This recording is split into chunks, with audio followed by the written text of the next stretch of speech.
Iniciamos con las noticias. El asesor jurídico de la presidencia se refirió a la legalidad de la propuesta de reforma a la ley del FODES que será presentada a la Asamblea Legislativa y que busca garantizar el bienestar de la población salvadoreña. La corrupción aquí se elimina, se baja completamente. En el año 2019, la actual Asamblea reformó la ley del FODES, pasando del 8 al 10%. Una modificación inconsulta al Ejecutivo y que incluso tiene una demanda de inconstitucionalidad en la Corte Suprema de Justicia desde agosto de ese mismo año, sin que a la fecha exista una resolución al respecto.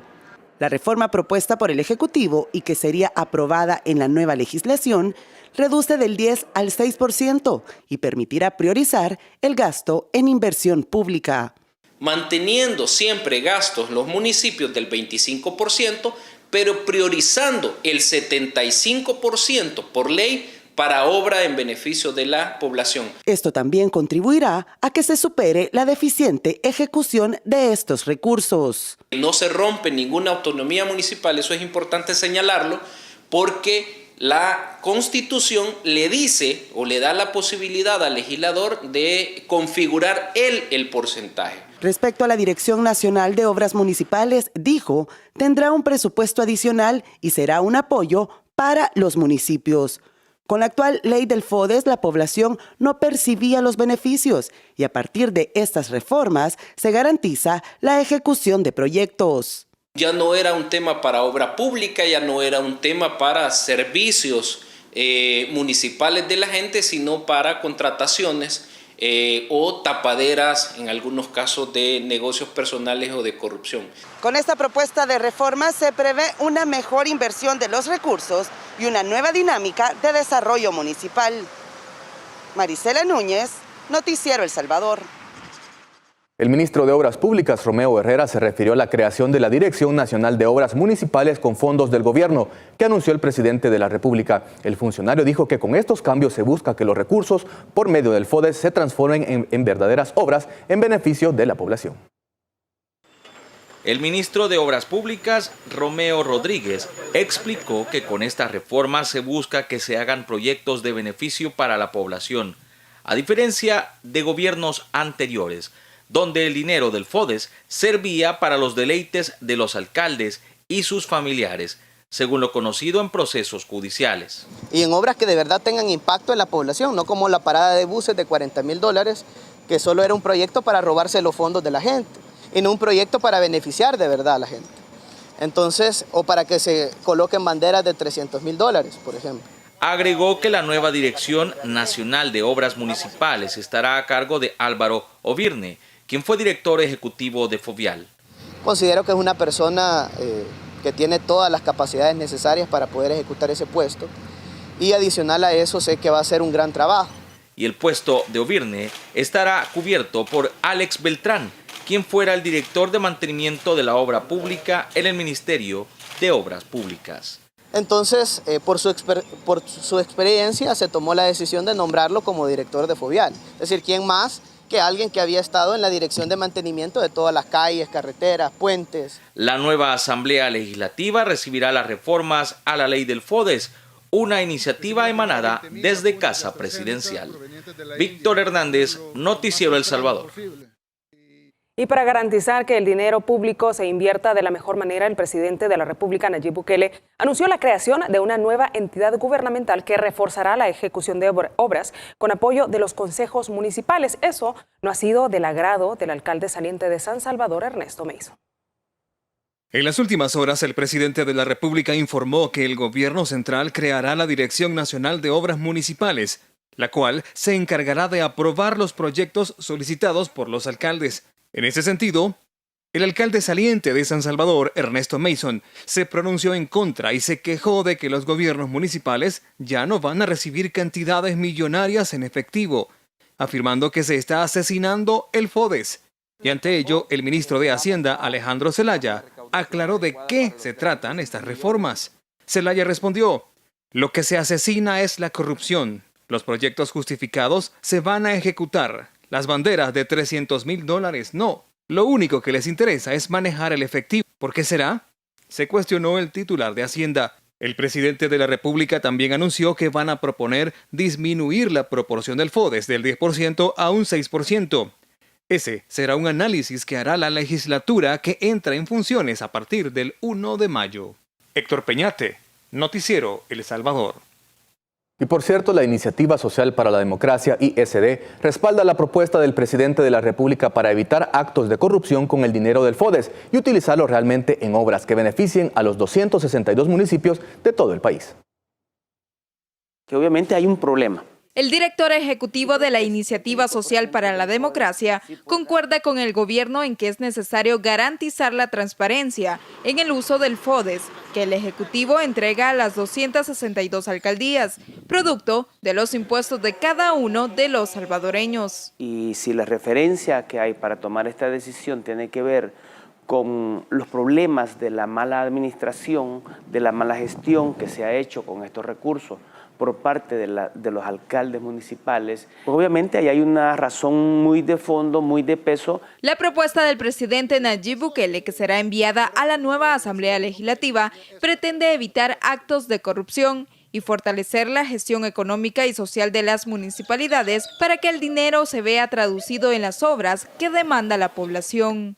Y de hecho, ahora mismo está ocurriendo que los nuevos alcaldes que han sido electos van a heredar una serie de complicaciones de carácter financiera. Hay alcaldes que en este momento no están pagando los salarios, hay alcaldes que no han pagado el alumbrado público, hay alcaldes que no han pagado el agua. El mandatario busca crear además la Dirección Nacional de Obras Municipales para llevar un mayor control de las tareas a realizar y verificar si éstas logran el objetivo, es decir, el bien común y no uno en específico únicamente para el edil y sus cercanos. Pues lamentablemente muchas veces la unidad de probidad no logra hacer los análisis correspondientes sobre la manera de cómo entraron los alcaldes y cómo salen los alcaldes y de los beneficios o de el nivel de enriquecimiento. Las reformas a la ley permitirán disminuir el gasto público en 4 puntos porcentuales para cada alcaldía y continuar utilizando el 25% de este en pago de planillas, proveedores y otros gastos. Isabel Ramos, Noticiero El Salvador. Y luego de conocerse el anuncio del presidente de la República, Nayib Bukele, que presentará una propuesta de reforma a la ley FODES, algunos diputados reconocen que la falta de transparencia de los recursos entregados a las municipalidades fue lo que generó esta decisión. Lo que toca ahora es ser eficientes, como digo. Algunos diputados son conscientes que la falta de transparencia en el uso de los fondos municipales y del FODES lleva a la implementación de medidas. Estamos transformando el país, eso es lo más seguro. La legislatura también va a ser algo totalmente diferente a lo que hemos conocido, ¿verdad? Y eso tendrá que también reflejarse en cómo va a ser la administración de estos gobiernos locales. Además, para el diputado Francisco Merino, el ajuste vendrá a generar ahorro en el presupuesto general de la nación. No han sido lo que la población necesitaba y hay muchos casos de alcaldes que se perpetuaron en los cargos. ¿Y qué es lo que tienen esos municipios? Los mismos niveles de pobreza que tenían cuando entraron estos personajes. Hace unos meses, los diputados de Arena, FMLN y Rodolfo Parker del PDC aprobaron reformas a la ley del Fondo para el Desarrollo Económico y Social de los Municipios, FODES, sin consultarle al Ministerio de Hacienda. De manera que ya cuando llegara el actual presidente, ya le habían subido 2 puntos al FODES, sin que hubiese ninguna explicación de las razones de ese aumento. La caída del 10 al 6 es únicamente de 2 puntos, que según el presidente se van a compensar con un uso más eficiente del recurso. A la población en especial, que eso es lo que se quiere. A partir del 1 de mayo, las alcaldías deberán regirse a la idea que el dinero alcanza cuando nadie roba, tal como lo impulsa el presidente de la República, Nayib Bukele. Claudia Chicas, Noticiero El Salvador. Este jueves se conoció que los diputados de Arena, FMLN y Rodolfo Parker buscan elegir magistrados para la Corte Suprema de Justicia. Tras conocer la información, el presidente de la República, Nayib Bukele, reaccionó desde su cuenta en la red social Twitter. y dijo lo siguiente: los diputados salientes intentan elegir magistrados de la Corte Suprema de Justicia antes de que entre la nueva Asamblea Legislativa que el pueblo salvadoreño eligió en las elecciones democráticas. Esperemos las condenas de los defensores de la democracia y la institucionalidad, puntualizó el mandatario. Y el diputado electo por el partido Nuevas Ideas, Ernesto Castro, se sumó a la condena por la acción que buscan ejecutar a la actual legislatura. En la red social Twitter publicó: siguen sin entender, siguen intentando dinamitar la decisión del pueblo salvadoreño. Este vulgar intento de imponer magistrados de la CSJ no quedará impune. La urgencia de sus intenciones tiene como propósito continuar con la manipulación de la justicia. No lo vamos a permitir, dijo Castro. Y para ampliar esta y otra información sobre las últimas acciones que están haciendo los diputados antes de marcharse el 30 de abril, establecemos un enlace con el periodista Salomón Rugamas, quien se encuentra en la Asamblea Legislativa. Salomón, buenas noches, te escuchamos. Gracias, muy buenas noches. La Comisión Política se ha reunido para emitir el dictamen favorable en el que se eligen a 3 magistrados suplentes de la Corte Suprema de Justicia. Uno de ellos únicamente con una duración de 2 meses en el cargo, pero otros 2 llegarán hasta el 2024. Es decir, que esta legislatura estaría blindando prácticamente estos cargos y esto sería votado el día de mañana en la sesión plenaria. Raúl Ernesto Melara Morán y Carlos Ernesto Sánchez Escobar eran quienes ocupaban estos cargos, pero ahora, de acuerdo con lo que han emitido en el dictamen favorable los diputados de la Comisión Política, David Omar Molina Cepeda y Óscar Antonio Canales Cisco son los nuevos magistrados suplentes, o serían elegidos como los nuevos magistrados suplentes de la Corte Suprema de Justicia. En el caso de Alfredo Rigoberto Méndez Peralta, únicamente estará en el cargo durante 2 meses. El diputado Shafiq Handal del FMLN ha razonado la decisión que han tomado los legisladores esta tarde. Veamos. Es algo que nos quedó pendiente, que no se había elegido y que por distintas razones no habían los votos, no había el consenso necesario, no se habían podido elegir y ahora sí se eligieron. Sin duda este tema ya está generando polémica en redes sociales, pero también otro tema que genera reacciones e indignación es el hecho de que la Junta Directiva de la Asamblea Legislativa ha aprobado que los empleados de este órgano de Estado reciban de forma proporcional el bono semestral antes de que finalice esta legislatura, de acuerdo con lo que ha confirmado la diputada del FMLN, Nidia Díaz, y por supuesto ya hay reacciones sobre este tema. Veamos. Es un acuerdo de directiva, el bono que dan en junio, porcentual, ¿va? Sí. A 4 meses. Eso principalmente los trabajadores. Nosotros todavía no hemos decidido como grupo parlamentario si los diputados lo van a aprobar, lo van a recibir o no, ¿verdad? Pero a los trabajadores sí hay que darles. Empleados de todas las fracciones. De todas las fracciones, y la institucionalidad también lo recibe. Lo que no deben tener de beneficio son los diputados que llevamos de salud y que realmente pues nos corresponde entregar porque somos funcionarios públicos. Entonces debe haber esa diferencia. Para los empleados, qué bueno que sea, pero para los diputados no debe ser correcto. Ahí teníamos parte de las declaraciones sobre este tema que sin duda también va a ser polémico en cuanto a lo que pueda suceder durante la próxima legislatura o si también esta bonificación se la recetan los diputados que van saliendo en este periodo legislativo. Lo que tengo para reportar a esta hora de la noche, con esto devuelvo la señal hasta nuestros estudios. Adelante. Gracias por la información que nos has compartido a esta hora de la noche, Salomón.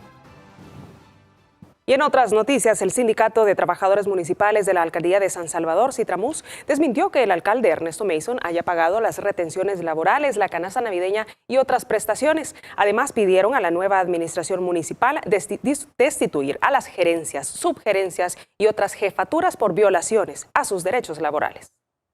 Que se dé cuenta que el alcalde solamente nos ha dado a todos con el dedo. Cerraron la calle 5 de noviembre. Dicen estar cansados que hasta la fecha el alcalde de San Salvador no ha pagado las retenciones laborales y se encuentra a pocos días de terminar su periodo después de ser derrotado en las pasadas elecciones. Su récord crediticio sigue empeorando y lo peor de todo es que los intereses por sus deudas van en aumento. Porque el alcalde deuda 5 o 7 meses en cada institución, en cada banco y en cada cooperativa. Además, dicen que otras prestaciones laborales, como la entrega de la canasta navideña del año anterior, no les fue entregada. Tampoco han recibido el dinero para la compra de escobas, zapatos y otras prestaciones. Hasta esta fecha, los señores que nos confeccionan nuestros uniformes nos están diciendo que cuándo vamos a pagarles los uniformes, pero la municipalidad no nos ha pagado.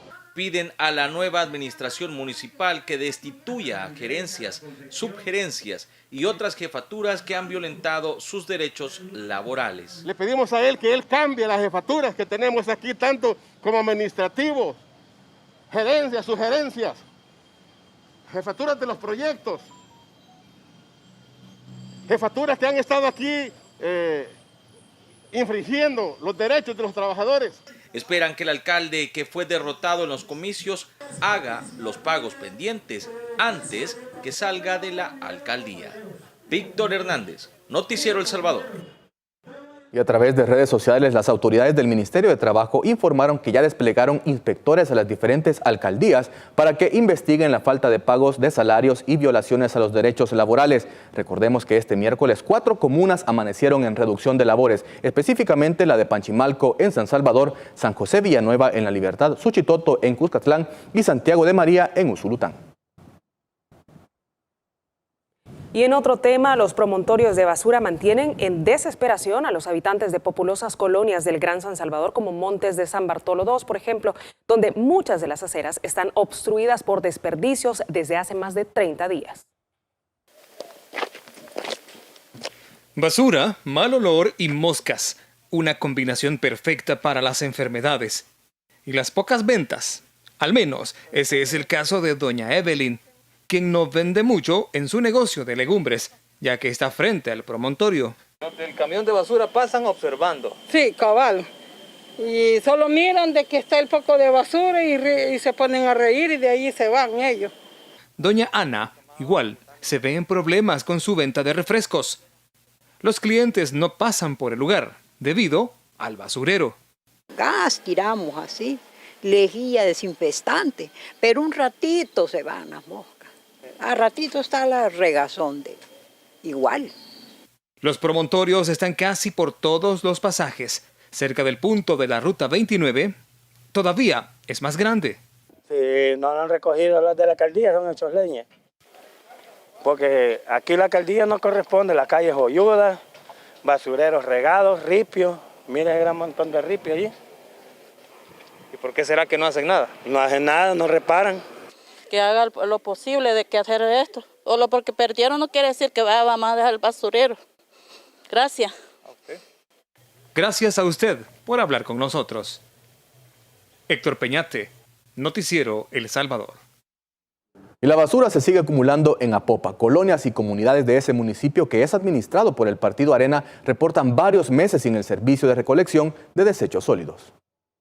Como los tiene el señor alcalde, don Santiago Zelaya, que ya porque perdió no quiere venir a recoger la basura. Caminar entre la basura ya es parte de la cotidianidad de los habitantes de Apopa. La alcaldía administrada por el Partido Arena no provee el servicio de recolección de la basura en decenas de colonias y comunidades. Esto no es política, esto es sinvergüenzada de un funcionario público que ha sido electo por el pueblo y al pueblo le ha dado las espaldas completamente. Hay que decirle al señor alcalde que se ponga la mano en el corazón. No, si estuviera enfrente de su casa, creo que ya la hubiera mandado a sacar.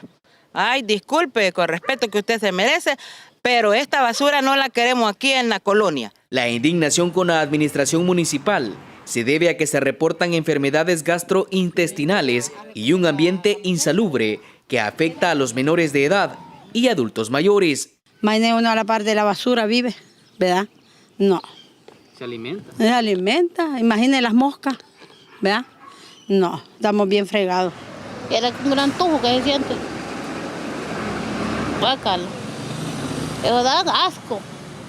Y lo peor, agregan que la tasa municipal destinada a la recolección de desechos sólidos siempre es cobrada. Pues pedir pues.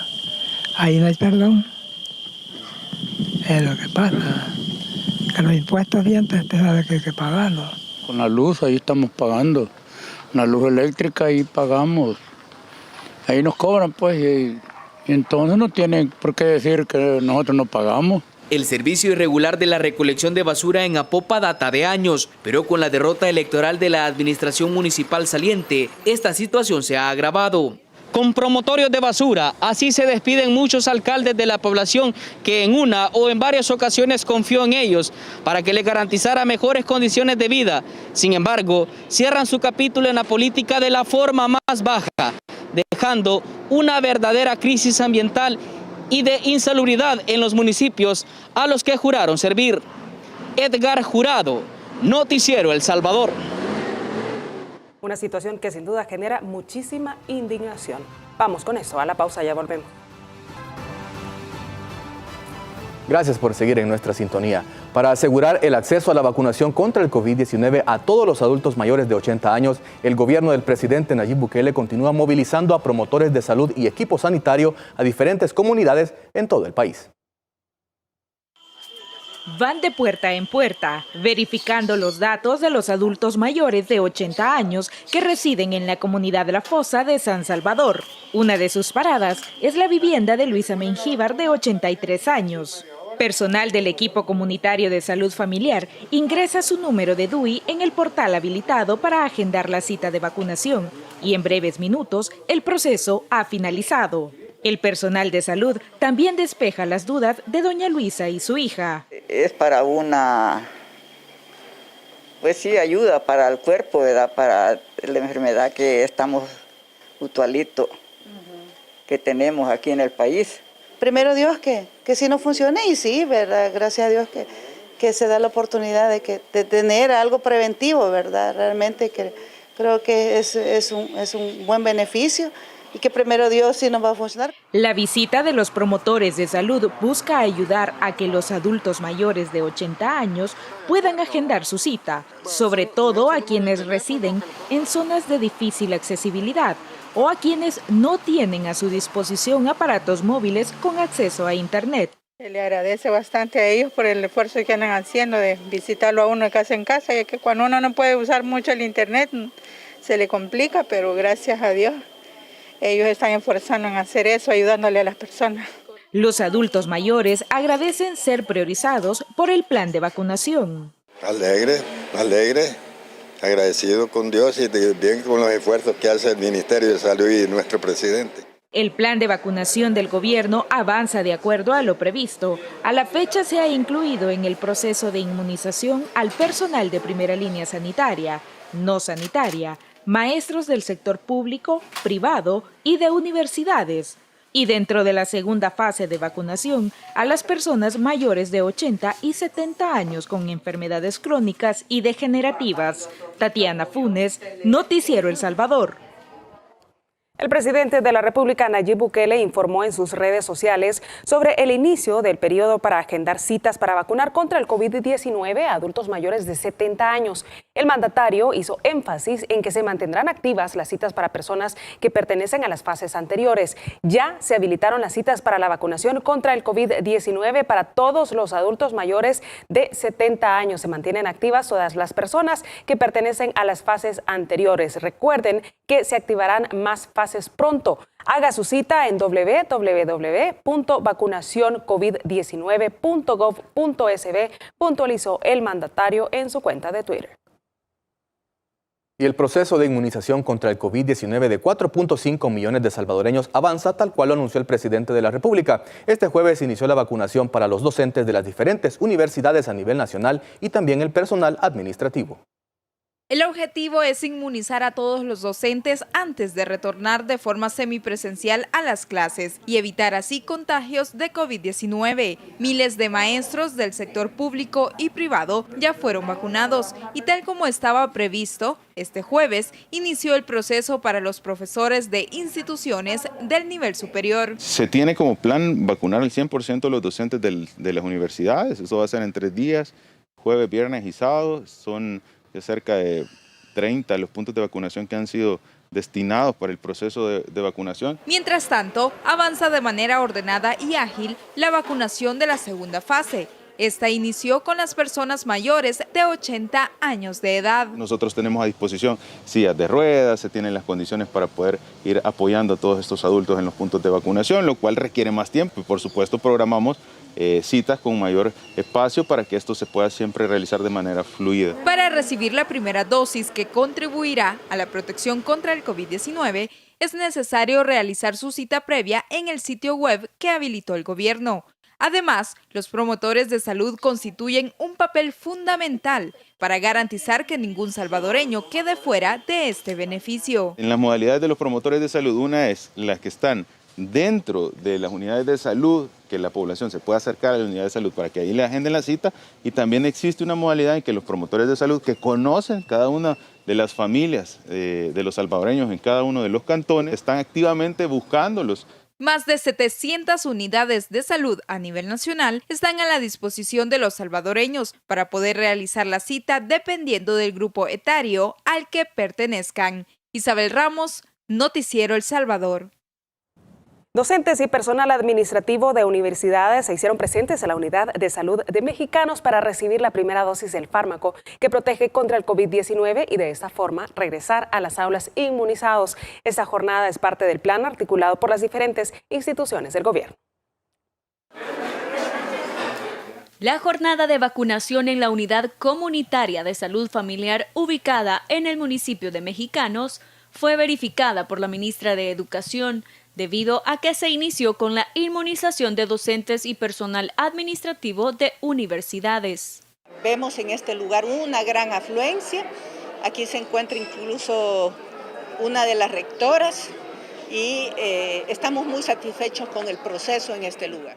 Cabe mencionar que la rectora de la Universidad Evangélica de El Salvador dijo sentirse complacida con la logística que se llevó a cabo para este proceso. Y también los maestros se mostraron agradecidos por ser tomados en cuenta en la lista de prioridades para la inmunización. Para nosotros realmente es un gran esfuerzo y es de reconocer una logística ordenada. Hay una distribución también coordinada para que no exista la aglomeración de personas. Y es una buena y excelente iniciativa por parte del gobierno, pues que nos tomen en cuenta y por eso estamos acá. Bueno, felicitarlo, ¿verdad? No pensé que fuera tan rápido que pudiéramos ser incorporados a este proceso de vacunación.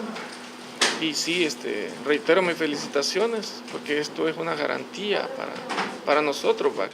La titular de Educación también mencionó que la vacunación a docentes del sector público avanza en un 90%. Los maestros del sector público están prácticamente casi todos vacunados. Nos han quedado algunos remanentes, algunas listas de personas que tardaron en actualizar sus datos, pero quiero que tengan la seguridad de que todos van a ser vacunados. No hay ningún problema, toditos van a ser vacunados. ¿Y del sector privado? Del sector privado se termina esta semana. Más de 10.000 catedráticos podrán recibir la primera dosis del fármaco contra el COVID-19 para un retorno a las aulas de forma segura. Ana Yancy Ábrego, Noticiero El Salvador. El gobierno prioriza la vacunación anti-COVID-19 en más de 10.000 docentes universitarios como una medida para controlar la expansión del virus en el país. Decenas de docentes universitarios y personal administrativo del Departamento de la Libertad fueron vacunados contra la COVID-19 y así garantizar su seguridad dentro de las aulas y la de sus alumnos. Uno de los puntos de vacunación fue la Unidad de Salud Díaz del Pinal en Santa Tecla. El docente de una escuela de comunicaciones, Cruz Caldames, fue uno de los que acudieron a inmunizarse contra el virus. Él asegura sentirse agradecido por la oportunidad. Significa poder continuar operando y poder continuar con la educación que tenemos en nuestro país. Pero por lo menos nos da un poco de tranquilidad, que podemos estar más tranquilos en un aula con los estudiantes, ¿verdad? Y la persona en general. Otro docente, Marvin Hernández, quien trabaja en el Instituto Especializado de Educación Superior, también priorizó inmunizarse. Bueno, es una oportunidad para estar, para tener los anticuerpos y pues para que no nos dé ese virus. Pues al estar en contacto bastante con muchas personas es el miedo, el temor a contagiarse, a tener el virus. El director de la Unidad de Salud, Eduardo Mejía, aseguró que el proceso de vacunación es corto y dinámico y se ejecuta en 5 pasos. Le pedimos a las personas que, si en dado caso han sacado citas, respeten el horario, ya que hay personas que son citadas para 10, 11 de la mañana, pero todas aparecen a las 7 de la mañana. Entonces, es para poder hacer un proceso más fluido y también poder beneficiarlos a todos. Se espera que alrededor de 13.000 maestros de universidades e instituciones de educación superior sean vacunados antes de mediados de abril. Rubidia Gutiérrez, Noticiero El Salvador. Y el gobierno continuará entregando alimentos a padres de familia para beneficio de todos los alumnos del sector público en la modalidad semipresencial. Estas acciones se desarrollarán de forma paralela a la entrega de computadoras y la estrategia de vacunación. La seguridad alimentaria de los salvadoreños en medio de la pandemia por COVID-19 es prioridad para el gobierno, y los estudiantes del sistema público no son la excepción.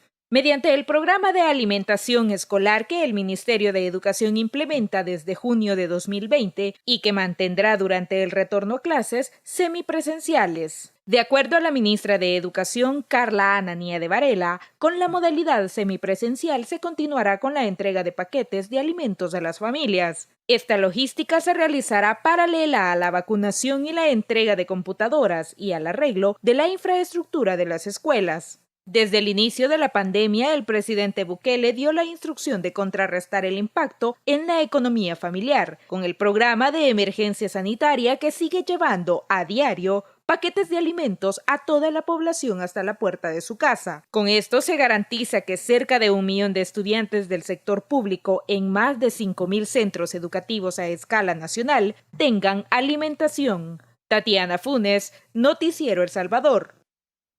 En más información, el Ministerio de Educación avanza en la entrega de computadoras a estudiantes de distintos centros educativos con la finalidad de facilitar su formación académica que se ha visto afectada por la pandemia. El Ejecutivo también busca reducir la brecha digital.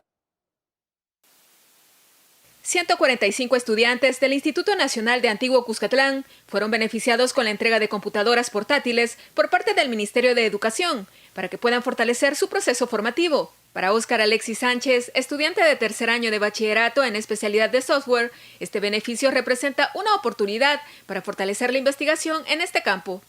La verdad es un gran apoyo, en especial para mi carrera, que básicamente a eso nos dedicamos. Y al no tener una computadora, pues básicamente no hacemos nada, porque esto es a lo que vamos, a desarrollo de software. Algunos padres de familia también fueron convocados para el retiro de computadoras, entre ellas Anabel Contreras. Su hijo es estudiante de tercer año de bachillerato. Le va a ayudar muchísimo, ya que todo se está manejando a nivel de computadora, ¿verdad? Entonces estos van a estar aprendiendo muchísimo de la tecnología, más facilidad para que ellos puedan investigar y prepararse, pues siento que es una buena oportunidad. Las computadoras están equipadas de la siguiente manera. Vienen equipadas con Windows 10, son equipos marca Dell con Windows 10, traen Office, traen todo el software educativo que ellos necesitan y son unos equipos que traen 8 GB de memoria RAM. Con la entrega de computadoras, el Ministerio de Educación busca reducir la brecha digital, la que fue heredada por los gobiernos anteriores por las fracasadas políticas educativas que impulsaron. Rubidia Gutiérrez, Noticiero El Salvador.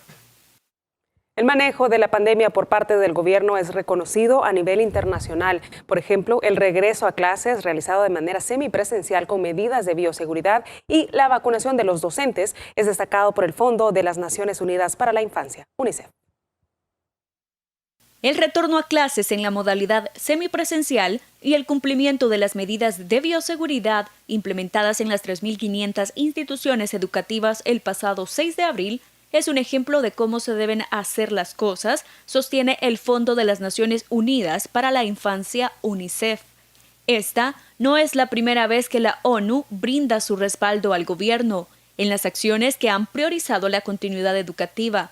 Con el inicio de la entrega de computadoras para el 100% de estudiantes y docentes, la organización felicitó la iniciativa para reducir la brecha digital. Esto se suma al trabajo articulado de las instituciones de gobierno para la educación de los centros escolares.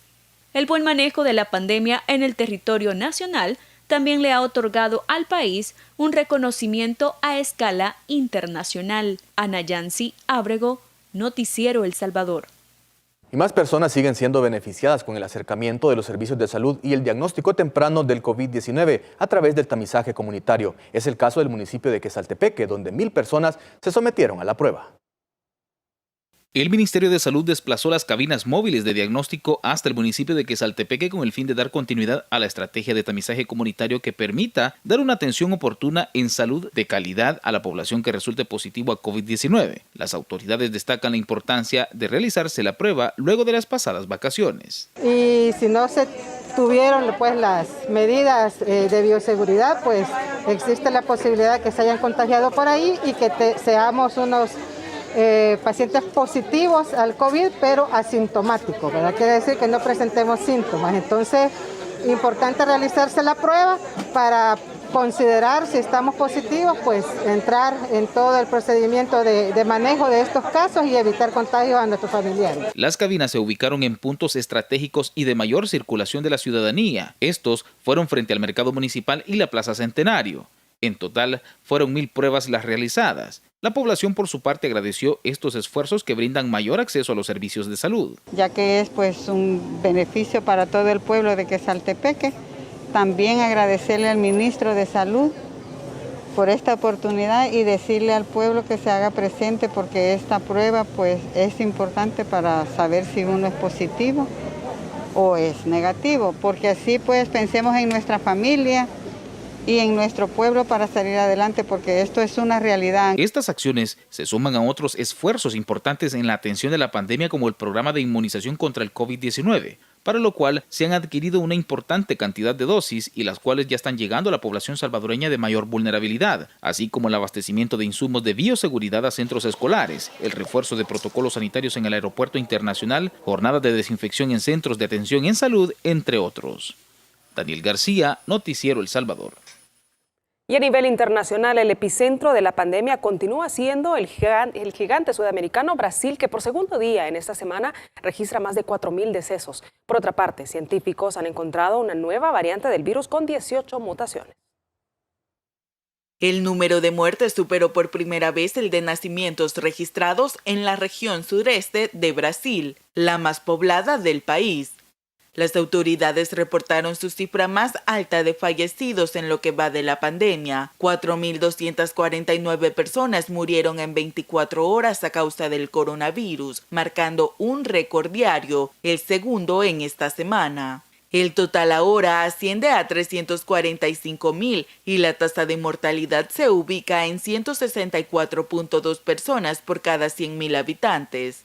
En tanto, en las unidades de cuidados intensivos, en la mayoría de los estados, presentan una ocupación superior al 90%. Este sombrío panorama mantiene al sistema funerario trabajando al límite. Desde marzo se realizan en promedio 320 entierros diarios. Por ello, nuevas tumbas están siendo cavadas en los cementerios municipales. El país suramericano también registró más de 86.500 nuevos casos, elevando la cantidad de contagios a 13.2 millones. Y por si esto fuera poco, científicos de la Universidad Federal de Minas Gerais detectaron una variante del coronavirus en Belo Horizonte, con 18 mutaciones con respecto a la original.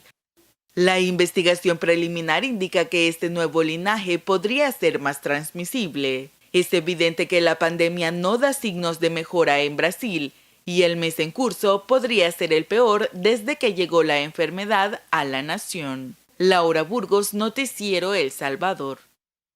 En la región latinoamericana, también Chile marcó 2 récords al sobrepasar por tercera vez en una semana los 8.000 contagios y superar por segunda jornada los 3.000 ingresados en las unidades de cuidados intensivos. Y Uruguay, luego de ser un ejemplo en el manejo de la pandemia, ingresó a la lista de los 10 países con más muertes por cada millón de habitantes. Por su parte, Perú sumó 253 fallecidos y 9.966 nuevas infecciones. Argentina también registró su cifra más alta de contagios con 23.683 casos. Y una nueva preocupación se genera entre expertos en salud debido a la variante británica de COVID-19 que predomina actualmente en Estados Unidos, lo que podría provocar una nueva ola de contagios. Estados Unidos está bajo amenaza de una nueva oleada de coronavirus al registrar un nivel altamente inquietante. Así lo advierte el epidemiólogo Anthony Fauci, debido a que en las últimas horas se informó de 72.200 nuevos casos y 2.264 decesos, según datos de la Universidad Johns Hopkins. Esta situación se vuelve altamente preocupante debido a que la nueva variante británica de COVID-19 más contagiosa ya es la cepa del virus que más circula en Estados Unidos, donde también han llegado las mutaciones brasileña y sudafricana, confirmaron los Centros de Control y Prevención de Enfermedades. 5 estados concentran el 43% de los nuevos casos. Entre ellos están Nueva York, Michigan, Florida, Pensilvania y Nueva Jersey, que registran más de 196.400 casos. Pese a ser una cifra menor en comparación a la de las últimas semanas, esto genera preocupación entre las autoridades sanitarias. Para combatir la nueva variante, el experto en salud llama a los estadounidenses a vacunarse y que se apeguen a las medidas preventivas. Elizabeth Díaz, Noticiero El Salvador. Según el informe diario de la Secretaría de Salud, solo en las últimas 24 horas México sumó 5.499 nuevos contagios por el coronavirus y 596 fallecidos. El acumulado actual de muertes es de 205.598 desde el inicio de la pandemia y el total de mexicanos diagnosticados con la enfermedad es de más de 2.2 millones. No obstante, la cifra oficial de muertes puede ser mucho mayor, ya que el pasado 28 de marzo el gobierno informó de un posible exceso de mortalidad por la enfermedad. La Ciudad de México es actualmente el foco de la pandemia respecto a las defunciones, acumulando el 19.4% de todos los decesos a nivel nacional, es decir, casi 1 de cada 5 muertes. Y el curso de la pandemia en Europa no es diferente al del resto del mundo. Los fallecidos ya superaron los 98.000 en Francia, mientras Italia y Alemania continúan reportando altas cifras de positivos. En Italia, el Ministerio de Salud registró 487 nuevos decesos y 17.221 contagios de coronavirus en 24 horas. Actualmente, más de 544.000 personas están cursando la enfermedad. Por su parte, el primer ministro asegura que el levantamiento de algunas restricciones dependerá de las cifras de decesos, contagios y de las personas en riesgo que estén vacunadas. Francia superó los 98.000 fallecidos por coronavirus, al sumar 343 decesos en el último día, y los contagios fueron de 84.999. En tanto, en los hospitales hay 30.555 infectados de COVID-19.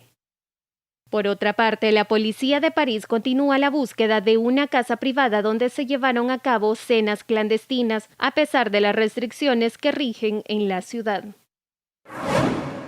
En Alemania, el ente gubernamental encargado del control de enfermedades infecciosas notificó más de 20.000 nuevas infecciones y casi 300 muertos en un día, mientras la tasa de incidencia acumulada durante la última semana es de 105,7 casos por cada 100.000 habitantes.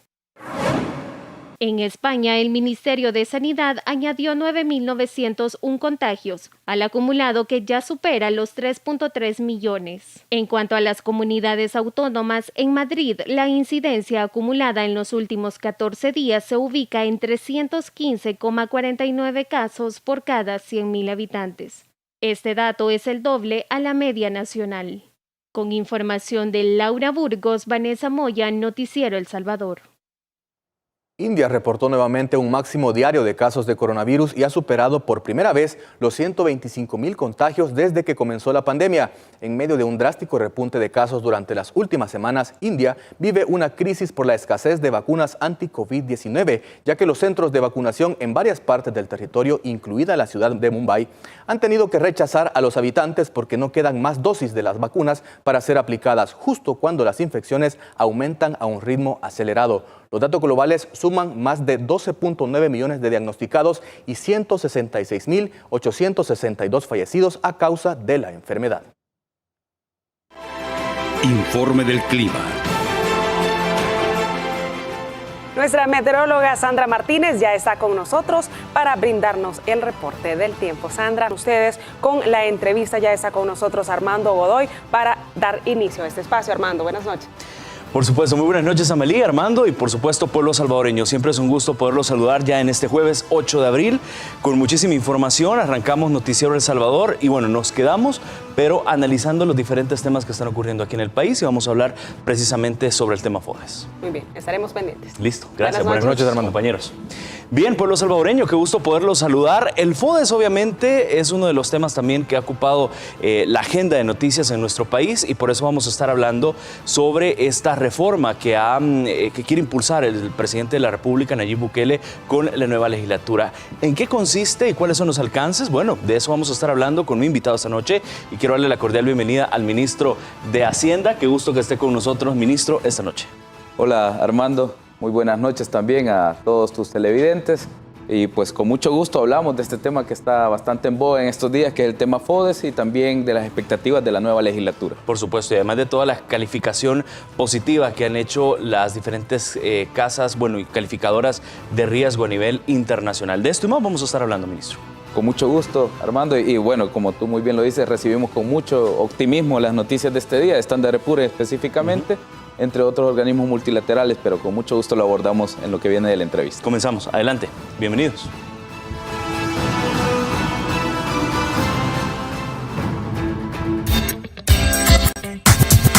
El siguiente programa es clasificación C, para mayores de 15 años.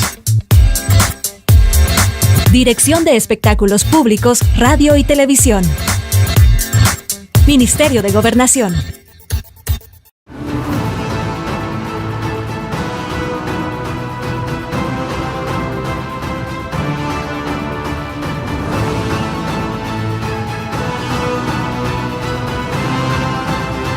¿Cómo está, pueblo salvadoreño? Bienvenidos al espacio de la entrevista. Les saluda Armando Godoy. Gracias por estar con nosotros y, por supuesto, conectados a través de todas las plataformas que tenemos habilitadas para que podamos hablar y, por supuesto, conocer sobre los diferentes temas de país. Saludar cordialmente y mandar un abrazo enorme a los que nos están sintonizando a través de las plataformas de redes sociales, a todos nuestros amigos de la diáspora que están conectados. También saludar a los que nos están viendo a través de la señal de Canal 10 y, por supuesto, Radio El Salvador. Estamos en diferentes plataformas para que podamos estar conectados.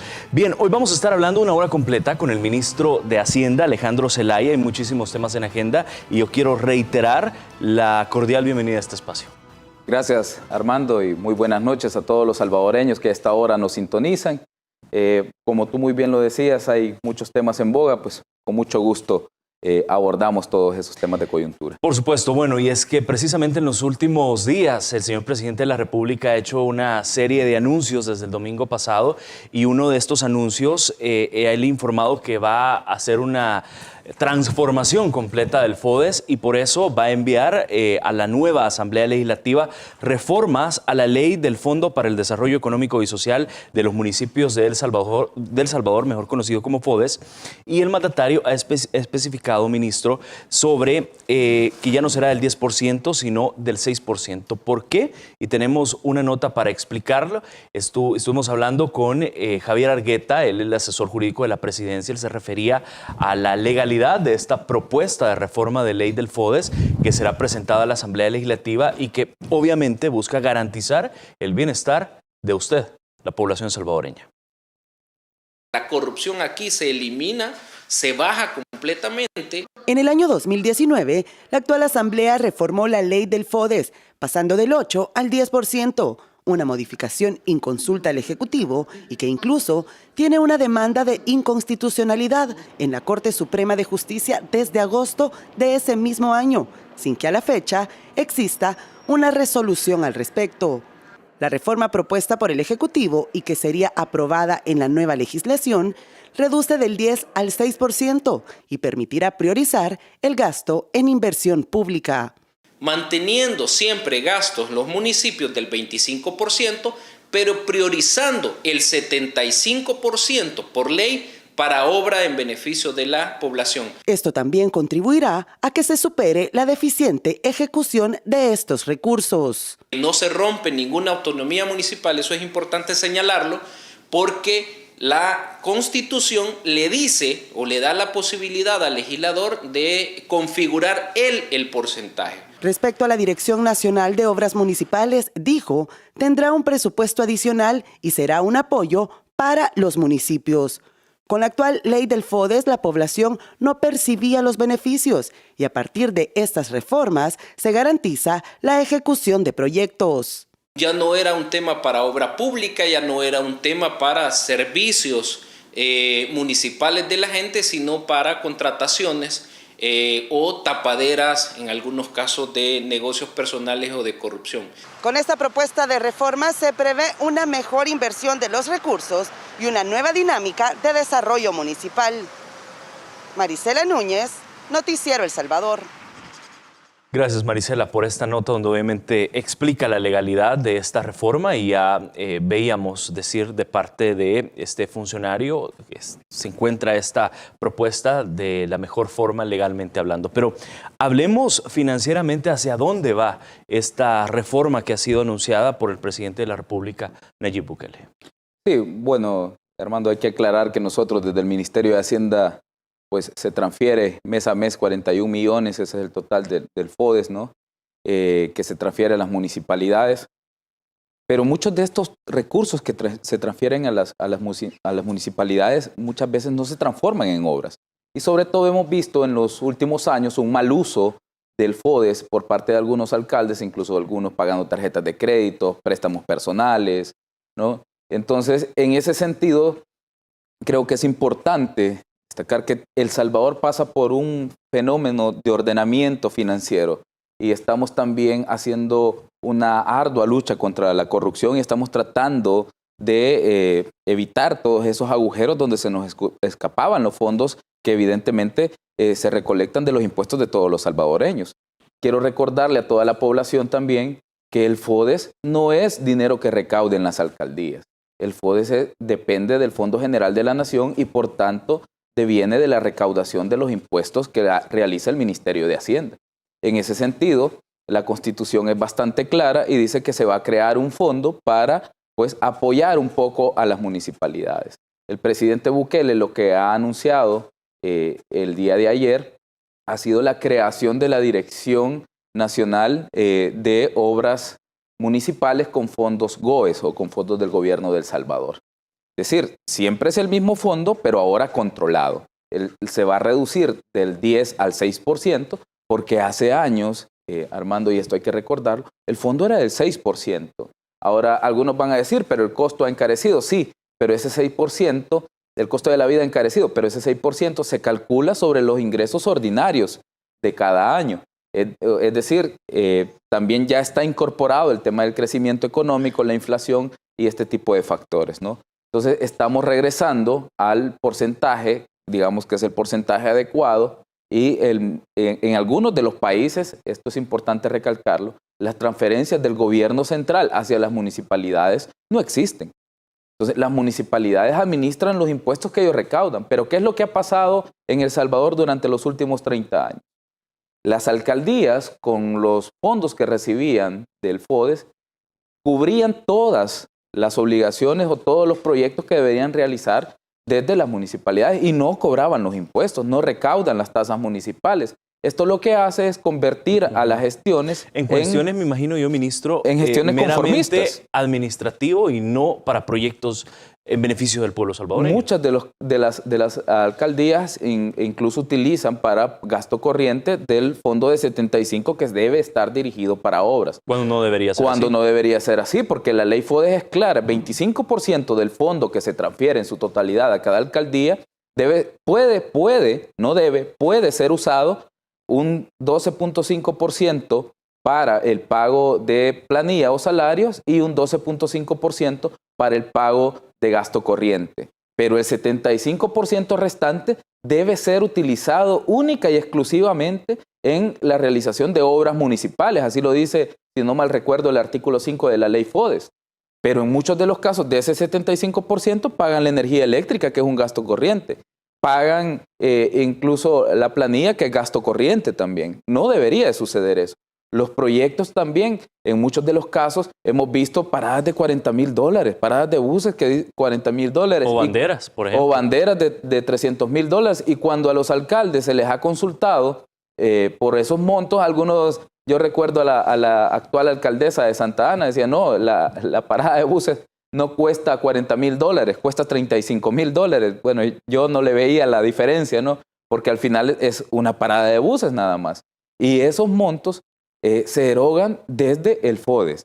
Entonces debemos controlar estas erogaciones. Al final son fondos de todos los salvadoreños y son fondos que salen del presupuesto general de la Nación y directamente del Fondo General de la Nación. La autonomía municipal, como muy bien lo enunciaba el licenciado Javier Argueta, no se ve vulnerada en ningún momento, Armando. En ningún momento. No hay ninguna violación a la Constitución, decía él. En ningún momento. De hecho, creo que más adelante, o no sé si en este momento, vamos a poner el artículo... Ahorita lo tenemos. Creo que es listo. El artículo 207. Para que lo podamos ver en estos momentos en pantalla. Ahí está, artículo 207 de la Constitución como tal. Correcto. El tercer párrafo es muy claro y dice: para garantizar el desarrollo y la autonomía económica de los municipios, se creará un fondo para el desarrollo económico y social de los mismos. Una ley establecerá el monto de ese fondo y los mecanismos para su uso. Establece el monto y los mecanismos para su uso. Entonces, es decir, la Constitución habilita que a través de una reforma o la creación de una ley, en este caso cuando se creó la ley FODES, ahí se reguló, hay que presentar una nueva ley, ¿no? Entonces ahí vamos a regular el monto, que es como decimos, lo vamos a traer del 10 al 6%, y también vamos a regular el mecanismo de su uso. Las obras no se les están quitando a los municipios. ¿Qué es lo que va a pasar ahora? La Dirección Nacional de Obras Municipales con fondos GOES se encargará de filtrar y aprobar las carpetas una vez se hayan presentado todos los indicadores del proyecto, se haya elaborado el perfil del proyecto, se haya presentado el monto del presupuesto, cuánto puede costar la obra. Evidentemente ahí veremos ahora si esos montos son creíbles, ¿no? Porque también hay precios del mercado a los que se realizan las obras. Los insumos se adquieren también a precios de mercado. Entonces, cuando la Dirección Nacional de Obras Municipales detecte que hay un precio inflado en esta clase de proyectos, será la misma dirección que le pedirá a las alcaldías corríjalo. Una vez corregido, ¿no? Entonces se le aprobará el perfil y él podrá salir a hacer la licitación y en los avances de obra que vaya presentando, pues los desembolsos se le irán realizando directamente a las municipalidades. Eso es sumamente importante porque obviamente esta dirección también va a permitir que no se preste actos de corrupción o malversación de fondos. Sí, sobre todo, como te decía, en muchos de los casos, incluso en algunos de los casos, no es, Armando, hay que ser claro, en algunos de los casos es por corrupción, en otros es por desconocimiento, por el tipo de obra que se está realizando. En algunos de los casos, en algunos municipios nunca se ha realizado ese tipo de obra y algunos malos proveedores se aprovechan también para inflar un poco los precios. Por eso es necesario llevar el acompañamiento de esta dirección. Correcto. Entonces puede ser infinidad de factores, ¿no? No es que se deba a un solo, pero evidentemente reducimos el margen de maniobra que tiene la corrupción.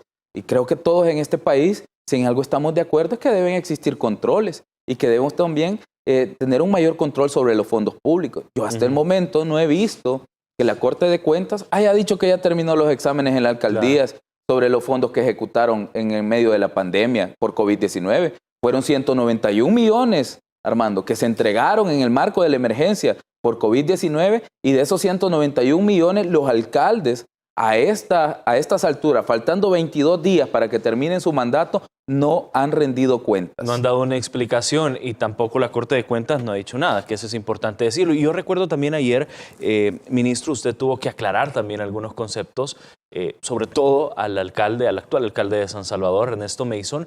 ¿Por qué? Porque él se dirigía a lo siguiente y quiero mostrar para que ustedes vean. Esto es lo que dijo él. Asesinarán el FODES, la autonomía municipal y la descentralización. Otro espectacular retroceso institucional para nuestro país, dice el alcalde actual, que le quedan un par de días para estar frente a la alcaldía de San Salvador. 22 días, para ser exactos. Y me sorprende que esté tan preocupado por el FODES, ¿no? Sobre todo porque después del 30 de abril él ya no va a ser alcalde. Pero bueno, yo lo que le decía al actual alcalde de San Salvador, muy pronto exalcalde, es que definitivamente no estamos asesinando el FODES ni la autonomía municipal. Nosotros no estamos echando mano de los fondos propios de la alcaldía, no estamos echando mano de las contribuciones o de los fondos que se recolectan por tasas municipales. Los fondos ahí están. Los fondos ahí están. Es más, los fondos ahora sí se van a invertir. Vamos a asegurar que se inviertan en las obras para los salvadoreños. Lo que efectivamente estamos matando son la corrupción. Y le aclaraba también al alcalde que todas aquellas obras que estén justificadas, que lleven un beneficio a la población, se van a ejecutar sin ninguna demora. Sin ninguna demora. Pero lo que efectivamente estamos matando en este momento no es la autonomía de los municipios. Estamos matando la corrupción.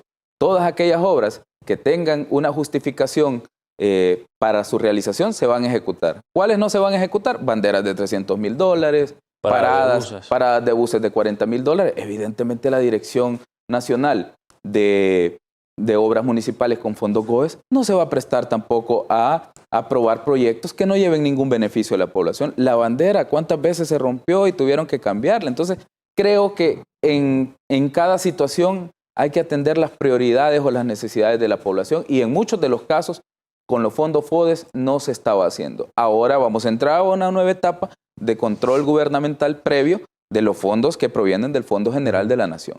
¿Por qué? Porque los alcaldes y la misma Corte de Cuentas también ha mostrado deficiencias en los últimos años para controlar esos fondos. Antes de irnos a la pausa, ministro, la primera pausa de esta entrevista, quiero conocer su reacción al respecto sobre la falta de pronunciamiento por parte de la Corte de Cuentas de la República.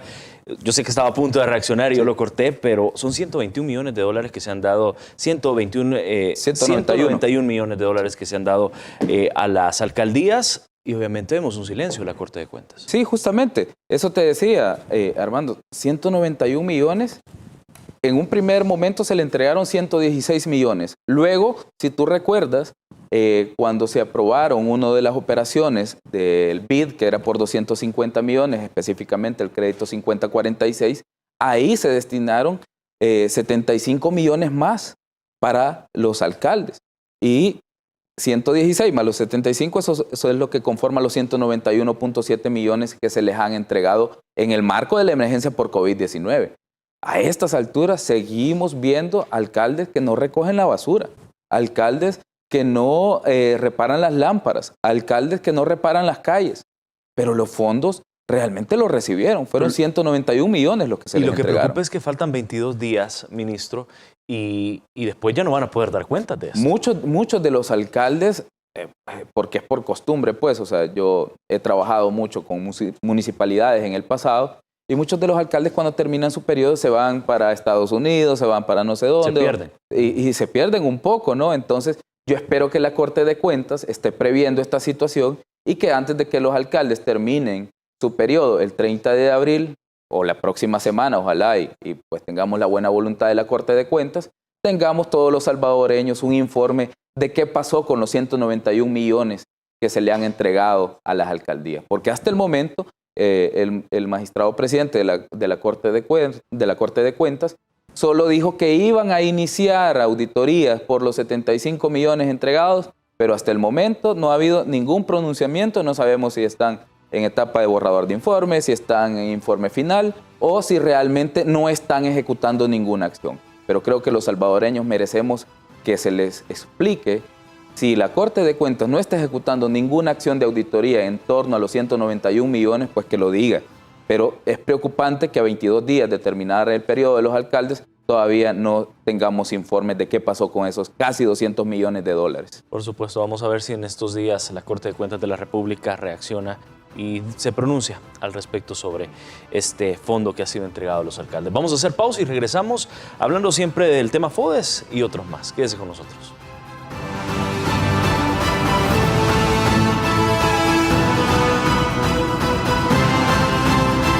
Por continuar con nosotros, es importante que estemos en sintonía y hoy estamos hablando con el ministro de Hacienda, Alejandro Zelay. Estamos hablando sobre estas reformas al FODES que estaría presentando el gobierno con la llegada de la nueva legislatura. Bien, ministro, hay otros temas también importantes que hay que hablar siempre del tema FODES. y es el manejo que se le está dando por parte de las alcaldías. Vemos algunas irregularidades, como por ejemplo la alcaldía de San José Villanueva, que está en paro de labores. ¿Por qué? Porque simplemente no les han pagado los salarios. Vemos, por ejemplo, situaciones irregulares también en alcaldías como la de Pasaquina, por ejemplo, que se ha quedado sin electricidad por falta de pago de energía eléctrica. Esta situación obviamente que también ha afectado a usuarios que a diario están demandando los servicios a la comuna. Sí, yo creo que hay que ser bien claros también, Armando. Es lamentable que municipalidades como la de San José Villanueva, la cual yo conozco, porque también en algún momento tuvimos relación, digamos, laboral con ellos en mi ejercicio privado, y la verdad es que hay otras fuentes de ingreso. Hay otras fuentes de ingreso, no entiendo por qué existe ese déficit en la prestación de los servicios en este momento, o por qué no se les ha pagado el salario a los empleados cuando realmente tienen otras fuentes de ingreso. Tienen las tasas, tienen los impuestos municipales, porque hay, en el caso de San José Villanueva, hay empresas que están instaladas, también deben pues orientar esos fondos a pagos prioritarios como salarios. De hecho, quiero mostrarle lo que dice el actual alcalde, y hemos preparado una nota también para usted, el alcalde de San José Villanueva. Veamos lo que dijo. Él va a cancelar esos meses. ¿Le estaría dejando entonces deuda al futuro alcalde? Pues prácticamente le estaría dando un montón de deuda. Sin ninguna pena, así se quita la responsabilidad del alcalde de Arena en San José Villanueva, Alexis Guzmán, de la deuda que deja por más de $300,000 a la próxima administración municipal. Una actitud que es calificada como corrupta por los empleados. La responsabilidad es de poquitos. Ser honesto es de poquitos. La administración de Arena en San José Villanueva debe salarios de febrero y marzo, razón suficiente por la que denunciaron el hecho a las afueras de la comuna. Y luego de una reunión con el alcalde continuaron sus labores, no sin antes asegurar que merecen respeto a sus derechos y el de sus familias. Y les soy bien sincero, es la cuota de la AFP. Somos personas, no somos animales, vivimos del salario. Recuerden que tenemos familia, somos más de 60 empleados. El problema es que uno no habla, puede ser por miedo. Yo soy una persona responsable y estoy de acuerdo a trabajar con mi honestidad. Por su parte, los habitantes aseguran que pagan mes a mes los impuestos y por eso lamentan el retraso del pago. No debe de atrasarse un salario de un empleado, tiene que rebuscarse para deberlo de cancelar. Porque ese es un alcalde, hay que saber gestionar para poder cancelar. Pero hay alcaldes que no se dejan ayudar de las personas que a veces tienen talento. El alcalde de San José Villanueva confirmó que deja una alcaldía endeudada por falta de pago en las facturas de alumbrado público, recolección de basura, pago de alquileres, AFP y servicio de telecomunicaciones. Claudia Chicas, Noticiero El Salvador. Ministro, sus impresiones ante estas declaraciones que ha dado a conocer el actual alcalde. Bueno, me sorprende también la desfachatez con la que lo admite, ¿no? En mi caso, Armando, me ha tocado también lidiar con ese tipo de decisiones, ¿no? Y nosotros priorizamos los gastos. A ningún empleado se le retuvo el salario. Creo que el único retraso que tuvimos fue con la Asamblea Legislativa y fue como acerca de un día nada más. Bueno, sí, un día exactamente. Y de ahí con todos los empleados hemos cumplido. Gracias a Dios hemos cumplido con los vencimientos, pero hemos tenido que priorizar los gastos. Habrá que ver en qué se ha gastado, porque no creo que no haya existido ningún gasto en el periodo desde octubre hasta esta fecha. Hay que ver qué facturas se han estado pagando y hacia dónde se han estado viendo esos flujos de efectivo. Porque como bien lo dicen el reportaje, los habitantes han estado pagando sus impuestos, han estado pagando sus tasas en algunos casos. Yo sé que de manera reducida, claro que de manera reducida, pero eso implicaba también apretar un poco el cinturón en cada una de las instituciones y si se consumía aire acondicionado, por ejemplo, dejar de consumir tanto, si se consumía más energía eléctrica, dejar de consumirla, pero no creo que hayan tenido cero ingresos en todo este periodo. El FODES, en el caso de ese municipio, por ejemplo, de San José Villanueva, que yo lo conozco, tampoco es que represente el 100% de los ingresos. A ninguna alcaldía del país el FODES le representa el 100% de los ingresos, pero se ha hecho creer que todo depende del FODES. Y no es así. En el caso de San Salvador, yo no sé si recuerde mal, pero cuando yo acompañaba al presidente Bukele, él como alcalde de San Salvador, el presupuesto de San Salvador superaba los 100 millones de dólares. Y de eso casi recuerdo que era un 3% lo que correspondía al FODES. Y todo lo demás eran ingresos propios.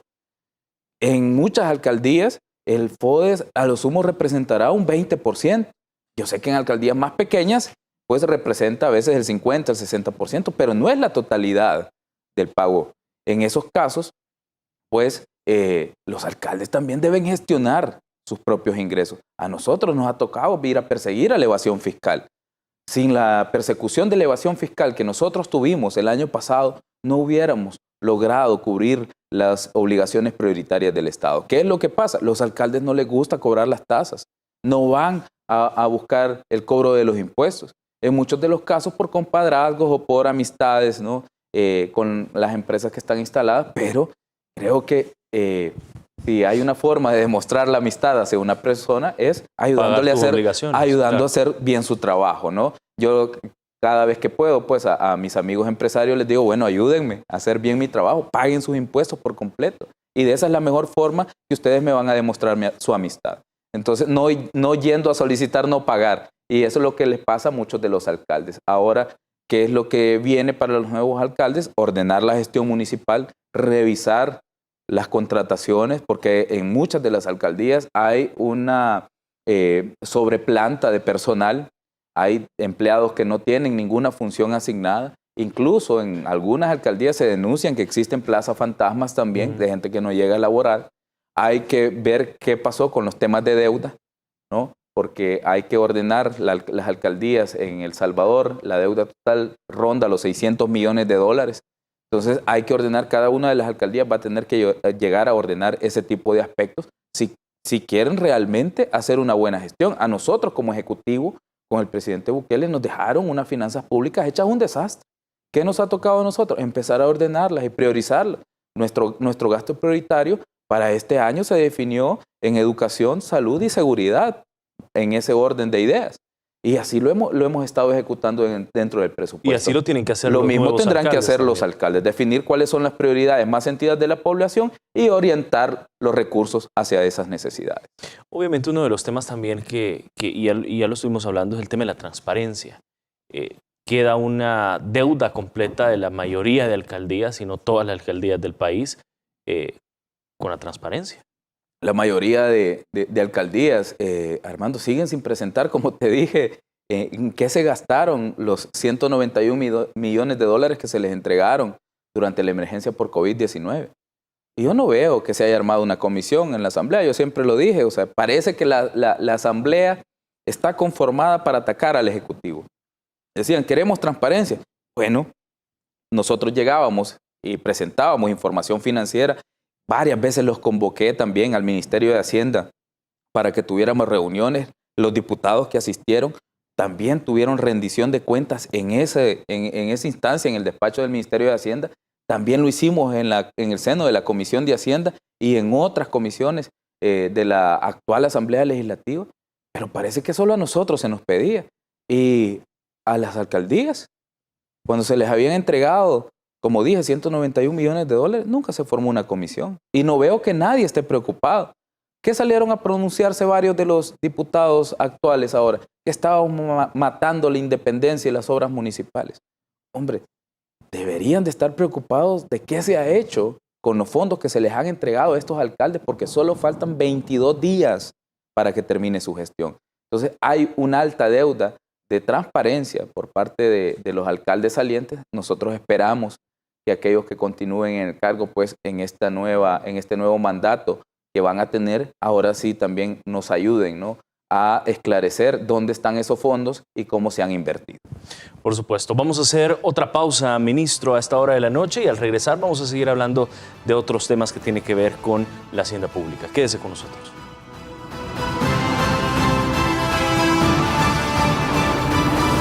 estar con nosotros en el espacio de la entrevista. Estamos dialogando, hablando con el ministro de Hacienda, Alejandro Zelaya, sobre el tema FODES, pero también hay otros temas interesantes, y es que hoy conocimos precisamente que la calificadora Standard & Poor's ha mantenido, o mantiene, mejor dicho, la proyección estable a la perspectiva de riesgo de nuestro país, y ahí estamos viendo el anuncio que hoy dio a conocer el ministro de Hacienda. Standard & Poor's, que es una calificadora de riesgo, dice que El Salvador se mantiene con una perspectiva estable, expectativas de crecimiento del Producto Interno Bruto para 2021.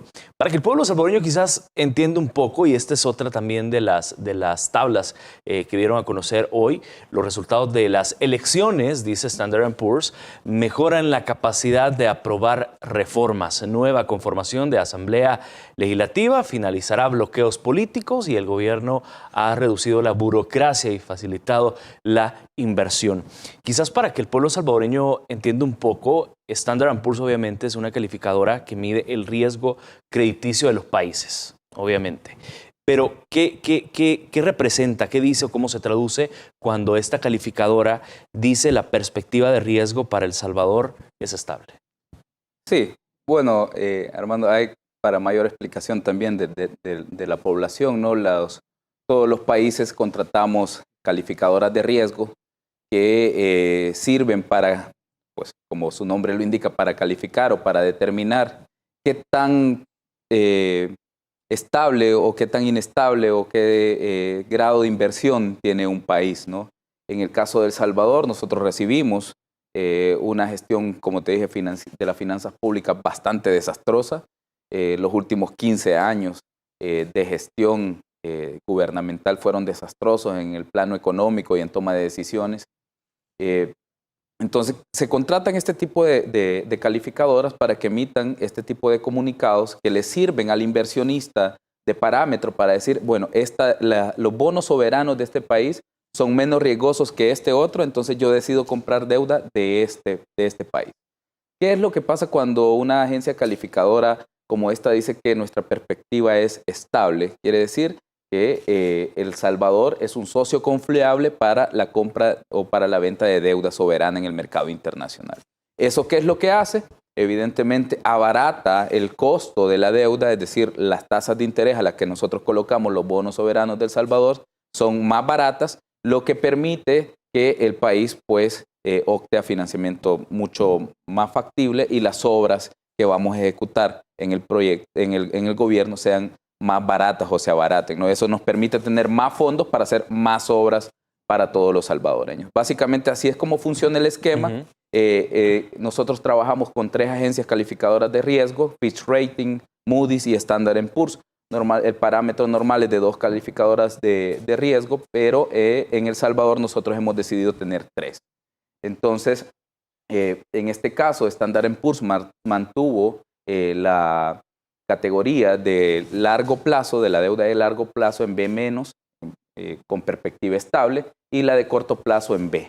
Es decir, somos un país que está dando los pasos necesarios para salir de la crisis que heredamos. También hay que recordar que COVID-19 nos golpeó bastante en materia de finanzas públicas. A todos los países del mundo. Pero lo que anuncia la agencia Standard & Poor's este día es bastante alentador en el sentido de que hay 3 pasos clave o tres frases clave, ¿no? en la calificación de este día. El 28 de febrero se rompió la polarización política que ha tenido atado el plano económico de El Salvador.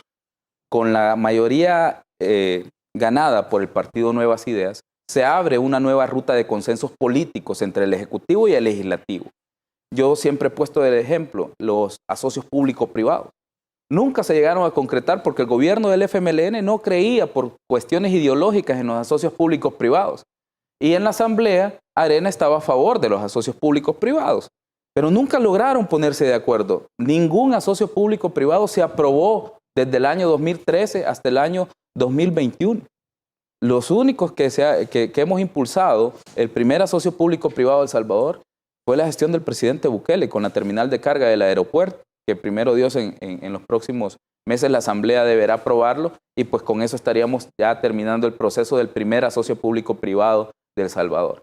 Entonces, esa lucha constante entre el Ejecutivo y el Legislativo anclaba o desaceleraba también el crecimiento de la economía salvadoreña. Impedir el progreso de la economía. Correcto. El segundo aspecto que es bastante importante es que, dice Standard & Poor's, la credibilidad de la población salvadoreña en el gobierno del presidente Bukele y en la figura del presidente Bukele es sumamente robusta. ¿Eso qué implica? A mayor grado de confianza de los gobernados en el gobernante, evidentemente esto facilita la aplicación de algunos proyectos o la ejecución de algunos proyectos, porque la gente cree en la gestión del presidente Bukele, porque está viendo resultados. Creo que para nadie, nadie puede ocultar, Armando, los resultados que tenemos en materia de educación con la entrega de computadoras, los resultados que tenemos en materia de seguridad con el Plan Control Territorial, los resultados que tenemos en materia de salud con la nueva gestión de salud que está presidida por el ministro Alaví, que ha hecho un excelente manejo de la pandemia y nos convirtió de ser uno de los países más retrasados en América Latina en materia sanitaria en un referente mundial. Nadie puede negar los pasos que estamos dando en obras públicas. Hay muchas obras que están actualmente en ejecución y que primero Dios ya se van a terminar y van a cambiar para siempre la realidad de la infraestructura salvadoreña.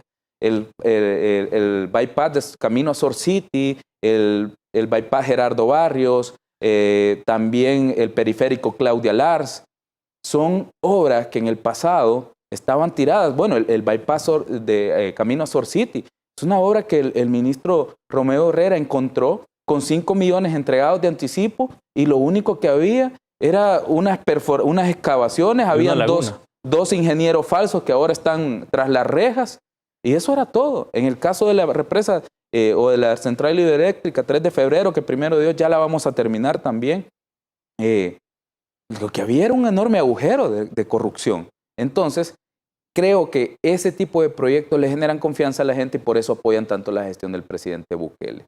Y el tercer punto, que es bastante importante, es que la agencia calificadora de riesgo reconoce que El Salvador ha facilitado la inversión y está eliminando la burocracia. Eso es parte medular del comunicado también que este día emitió Standard & Poor's y nos alienta. Nuestros tiempos en aduana se han reducido. Recientemente nuestra directora de aduanas, Amadí Martínez, tuvo una reunión con el intendente de aduanas de Guatemala, Werner Ovalle, en la que vamos a empezar a reducir aún más los tiempos que teníamos en algunas aduanas que no habíamos intervenido. Pero, por ejemplo, las obras en El Amatillo, las obras en Anguiatú, las obras que hemos ejecutado en San Bartolo, por ejemplo, el módulo de riesgo, eso ha ayudado a que los tiempos en nuestras aduanas se reduzcan. Lo mismo la ministra de Economía ha hecho un trabajo formidable acompañando inversiones como Ventus, acompañando inversiones como Energías del Pacífico, que en el pasado estuvieron ancladas y retrasadas la ejecución de estos proyectos porque no les daban los permisos. Entonces, uno de los gerentes de Ventus, que es energía eólica allá en Metapán, el primer parque eólico del Salvador, me decía, me sorprende, me dice, cómo nos han ayudado y qué tan rápido nos han facilitado todos los permisos para la inversión. Le digo, es que en la medida que ustedes empiecen a producir, yo también gano, les decía a los señores estos que nos llegaban a visitar de la empresa, porque empezamos a recaudar más impuestos, tenemos mayor construcción, tenemos mayores empleos, estamos cambiando la matriz energética. Entonces, ¿por qué yo debería de retrasar un proyecto de este tipo? Entonces, esos tres aspectos, Armando, la nueva conformación de la Asamblea Legislativa, el apoyo tan robusto que tiene el presidente Bukele por parte de la población y los resultados de la gestión en materia de eliminación de la burocracia y facilitación del comercio y crecimiento económico, esos tres aspectos van a hacer que El Salvador empiece a construir el milagro salvadoreño en materia económica. Claro, y es que tampoco, no estamos viendo solo noticias positivas por parte de las calificadoras de riesgo como Standard & Poor's, sino que también organismos internacionales como el Fondo Monetario Internacional también ha elevado las perspectivas de crecimiento para nuestro país. Entiendo yo que tiene una proyección del 4.2%, una cifra alta si comparamos el crecimiento económico que se ha tenido en años anteriores. Correcto.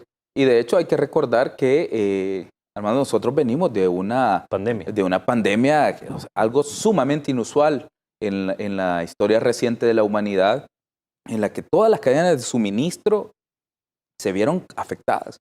Los mercados financieros internacionales, yo recuerdo el ENVI, el ENVI, que es el indicador de riesgo país medido con los bonos del Tesoro de los Estados Unidos para los mercados emergentes, como en el caso de El Salvador, empezó a correr de una forma totalmente extraña, o sea, con un comportamiento nunca antes visto en los mercados financieros. Los precios del petróleo, no sé si tú lo recuerdas, creo que algunos ya tal vez... La mayoría de factores externos creo que fueron negativos. Sí, pues. no, y te digo, parece que algunos hemos olvidado que en medio de la pandemia, por ejemplo, se cerraron todas las fronteras, habían en todo el océano buques petroleros que estaban transitando. Y en esos días, esto para hacer un poco de memoria, creo que el barril de petróleo llegó a costar menos $3. Es decir, tenías que pagar $3 por tener cada barril de petróleo porque no encontrabas dónde almacenarlo. Eso impactó directamente en todas las economías, porque esa caída exabrupta en los precios del petróleo, de tal suerte que tenías pérdidas por cada barril que tenías, afectó todos los indicadores macroeconómicos y también los indicadores microeconómicos de las familias, porque también muchos perdieron empleo, otros sus préstamos se encarecieron y muchas cosas más. Entonces, todos esos factores, y que ahora El Salvador mejore su perspectiva de crecimiento. El Banco Central de Reserva también hace poco elevó la perspectiva de crecimiento entre 5 y 6 para este año, que le habíamos calculado inicialmente en un 3.9. El Fondo Monetario ha dicho que vamos a crecer más. Las agencias calificadoras de riesgo dicen que estamos estables y con perspectivas de crecimiento y son bastante optimistas con la nueva configuración política. Eso te indica que El Salvador ha hecho una buena gestión de la pandemia y además ha dado los pasos correctos en materia de recuperación económica. Eso es lo que le iba a decir. Obviamente recordemos que el gobierno del presidente Nayib Bukele ha hecho una inyección de recursos para oxigenar la economía nacional y obviamente comenzar ya esta recuperación que lo hemos visto en la mayoría de negocios de nuestro país. Bueno, Finempresa, por ejemplo, que ha cambiado la vida de cientos de negocios. 600 millones, Armando, 600 millones que recientemente también tuvieron una reforma para cubrir más sectores que no se habían cubierto con el decreto inicial. Y yo quiero recordar que ese decreto en específico, el decreto 640, que era por $1.000 millones para la reactivación económica, yo bien recuerdo cuando nosotros le dimos la inyección de ese efectivo a la recuperación económica, exactamente fue el 15 de octubre que lo habíamos anunciado con el presidente Bukele, en conferencia de prensa en Casa Presidencial. Ahí anunciamos que inyectábamos 1.000 millones y los diputados actuales de la Asamblea Legislativa trataron de sacar un decreto para desviar, aun cuando ya sabían que habíamos inyectado a Finempresa y a las otras actividades definidas en la recuperación económica, los $1.000 millones con el decreto 640, aún así ellos trataron de reformar el decreto 640 y desviar 280 millones, eran 280 millones de la recuperación económica, la intentaron de enviar para sus alcaldes. Lo recuerdo muy bien, porque fueron largas discusiones, incluso... Y en ese momento sin dar cuentas todavía. Me amenazaron, dijeron que yo no podía hacer esa inyección en Finempresa, que para qué íbamos a empezar con los subsidios de medias planillas si la Asamblea no había autorizado todavía eso. Claro, porque lo querían trasladar a sus alcaldes. Yo recuerdo que ellos en esos momentos se enzarzaron conmigo en una discusión porque yo había hecho uso de las facultades que ellos mismos habían dejado en el artículo 12 de ese decreto 640 para realizar la recuperación económica. Y hoy te digo, Armando, ese momento de decisiones valientes por parte del equipo del Ministerio de Hacienda, de la Secretaría Jurídica de la Presidencia, con los cuales hicimos todos los análisis respectivos antes de realizar y firmar los decretos, esa actitud valiente de todos los técnicos que nos ayudaron en Bandesal, por ejemplo, para conformar el fideicomiso rápidamente, ese compromiso hoy está dando resultados. Y esos son los números que vamos a empezar a tener, primero Dios, en lo que resta del año, con optimismo, pero es fruto de la toma de decisiones del presidente Bukele muy acertada en momentos críticos para todas las economías. Muchos países no se arriesgaron y el presidente lo hizo. Y gracias a Dios estamos teniendo estos resultados. Por supuesto, resultados positivos que obviamente han cambiado la vida de cientos de salvadoreños y que se han impulsado sin apoyo de la Asamblea Legislativa. Es por ello que el 28 de febrero, obviamente, el pueblo salvadoreño decidió darle el espaldarazo a todo el trabajo del presidente de la República. De hecho, hablando de la Asamblea Legislativa, vamos a hacer una pausa y al regresar vamos a estar hablando también, ministro, sobre todas estas irregularidades que han pasado. La Asamblea Legislativa está en el ojo del huracán por varias cosas que están ocurriendo y de eso vamos a hablar al regresar de la pausa. Quédese aquí con nosotros. Nosotros en el espacio de la entrevista de Noticiero El Salvador, gracias a la gente que nos está escribiendo a través de las redes sociales, en YouTube también estamos en vivo, estamos viendo sus comentarios. Muchísimas gracias por estar pendiente de esta entrevista. Hoy estamos hablando con el ministro de Hacienda, Alejandro Zelaya. Ministro, antes de irnos a la pausa estábamos hablando, y se lo dejaba planteado, todas las irregularidades que están pasando en la Asamblea Legislativa, se encuentra en el ojo del huracán por todas las irregularidades que han sido detectados. Uno de ellos es el tema de Plaza Fantasmas. Vemos una Fiscalía General de la República que todavía no ha dado a conocer a detalle esta investigación y se va a acabar la legislatura y no vemos un pronunciamiento al respecto. Sí, recientemente yo denuncié, incluso en el mismo seno de la Asamblea Legislativa, el día que fuimos a presentar el informe de gestión financiera del Estado, fue 31 de marzo, cerca del 31 de marzo, que era la última fecha para presentarlo. Yo denunciaba que nosotros hemos trasladado cerca de más de 150 millones de dólares desde que inició la actual legislatura. Y de ser ciertas las denuncias realizadas por el Sindicato de Trabajadores de la Asamblea Legislativa, que dice que son 1.200 plazas fantasmas las que existen, estaríamos hablando de cerca de 75 millones de dólares defalcados a fondos de los salvadoreños. Nosotros vimos cómo la Fiscalía ingresó al Parlamento. Creo que es una imagen penosa.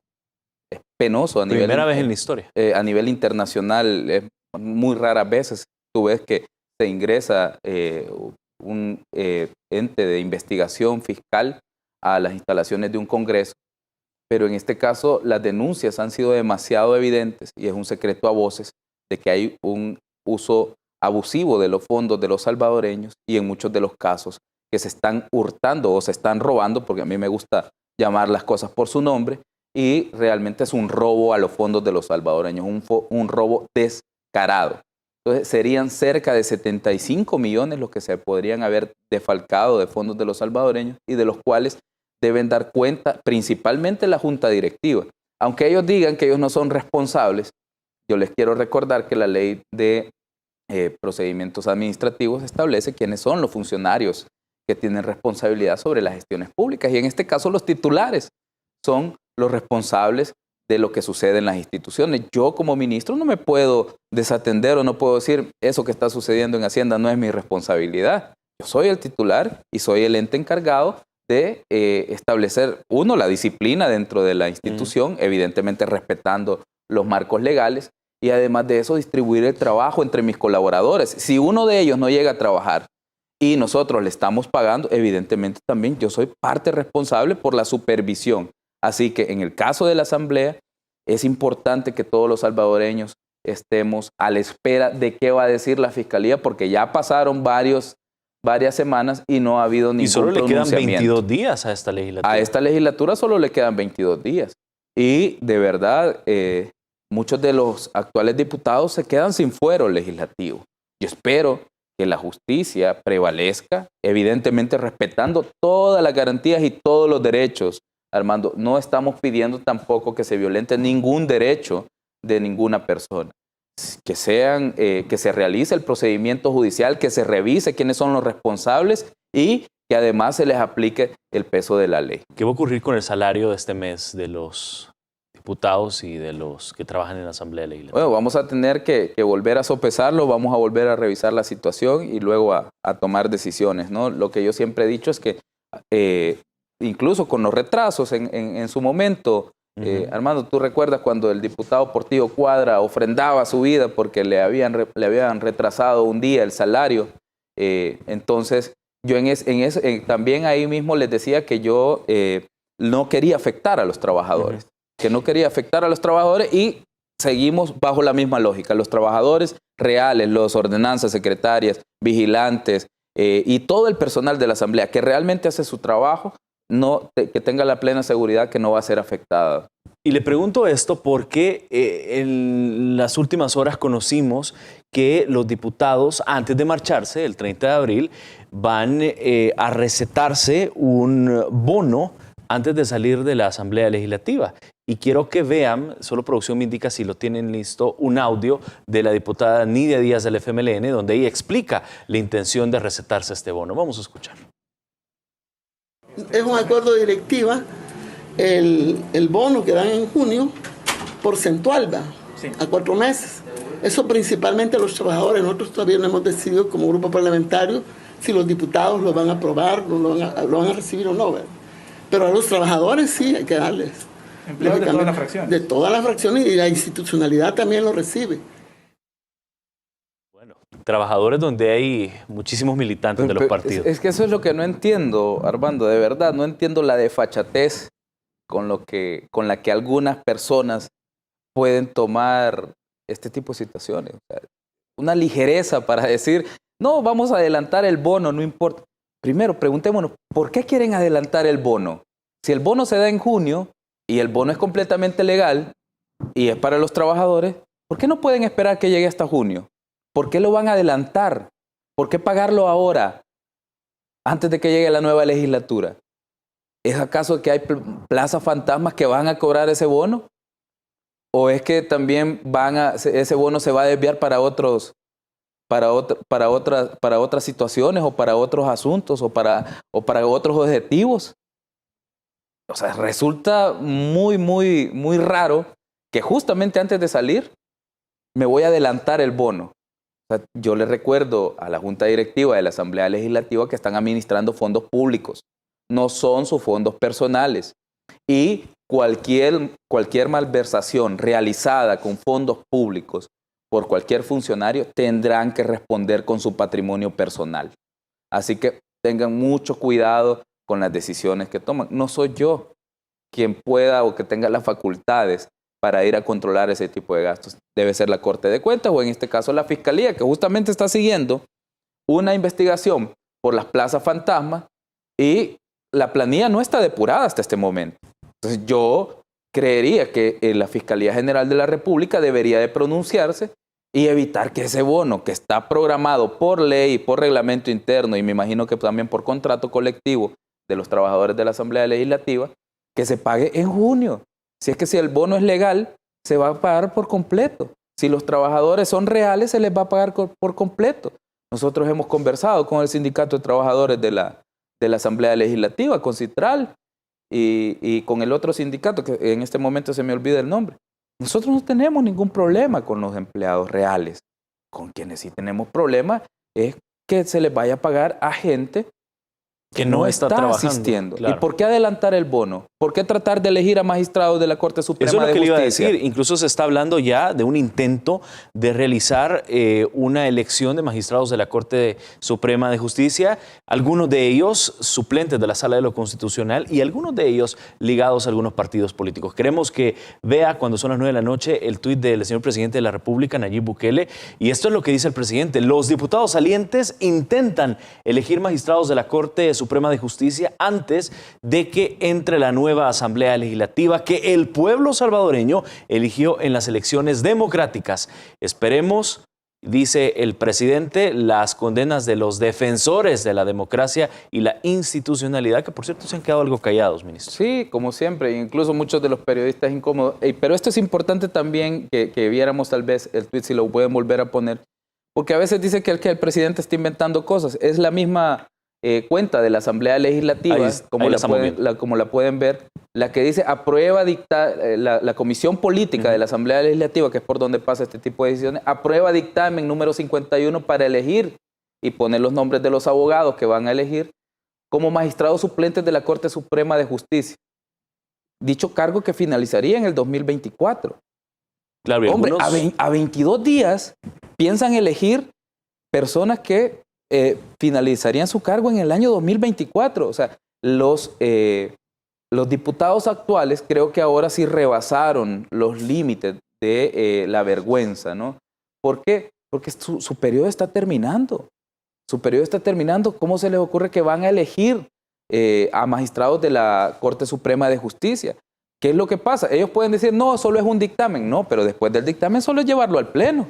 Y cuando se lleva al Pleno van a votar. Entonces, esto evidentemente es una invasión de funciones. No le compete a la actual Asamblea Legislativa elegir magistrados de la Corte Suprema de Justicia, y mucho menos cuando ya solo faltan 22 días. ¿Qué es lo que están buscando? ¿Protección? ¿Alguien que los proteja? Yo de verdad, como si fuera uno de los profesionales que estuvieran en esa terna que han elegido, yo me retiraría.